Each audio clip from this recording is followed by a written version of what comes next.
जय श्री कृष्णा, राधे राधे। एक जो ईरान में दंगा चल रहा है उसी उपलक्ष्य में हम गाना बनाए हैं और गाने जा रहे हैं। तो जैसा लगेगा आप सब कमेंट में बताइएगा, अपना प्यार बना कर रखिएगा। अगर कुछ गलती भी होगी गाना में तो उसे क्षमा करना।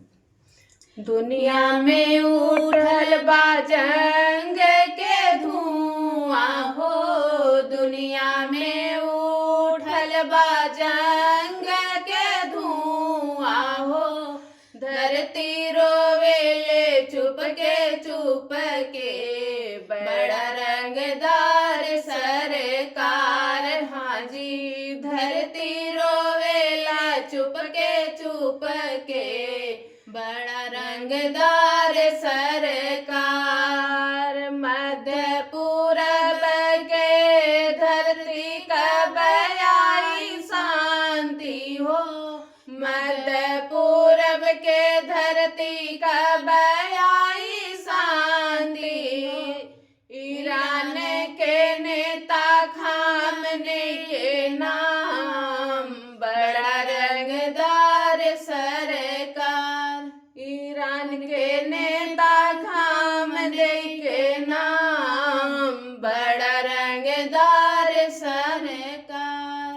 दुनिया में उठल बा जंग के धुआं हो, दुनिया में उठल बा जंग के धुआं हो, धरती रोवेले चुप के बड़ा रंगदार सरकार। हाँ जी, धरती रोवेले चुप के बड़ा रंगदार सरकार।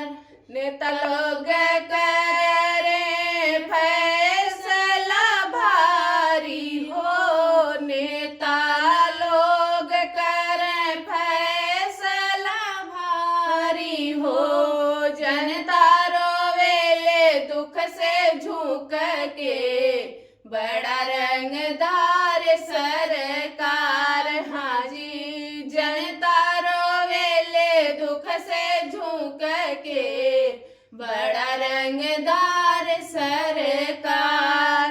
तो पया गोला के गूंजे अवजिया हो, तो पया गोला के गूंजे अवजिया हो, यस मनवा में धुआं उठे भारी, बड़ा रंगदार सरकार। यस मनवा में धुआं उठे भारी, बड़ा रंगदार सरकार।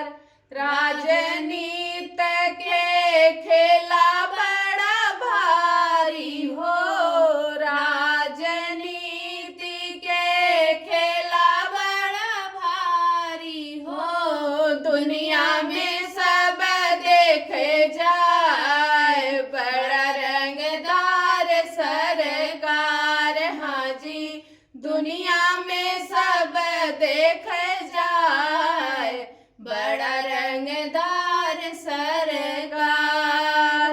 खामने रहे बहुत बड़ा ताकतवर, खामने रहे बड़ा ताकत वाला हो, ईरान के अगुआ कहलाए बड़ा रंगदार सरकार। हाँ जी, ईरान के अगुआ कहलाए बड़ा रंगदार सरकार। दुनिया में उठल बाट जंग के धुआं हो, दुनिया में उठल बाट जंग के धुआं, धरती रोवेले चुप के बड़ा रंगदार सरकार।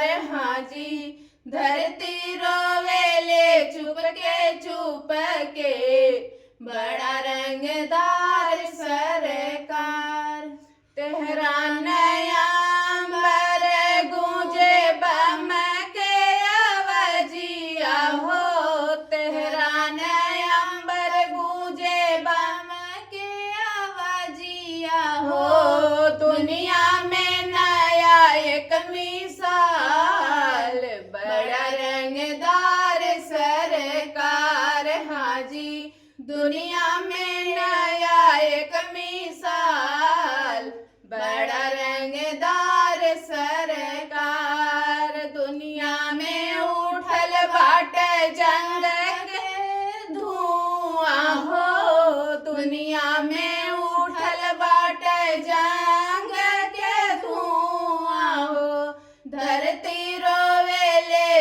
के चुप के, बड़ा रंगदार सरकार। हाँ जी, धरती रोवेले चुप के, बड़ा रंगदार सरकार।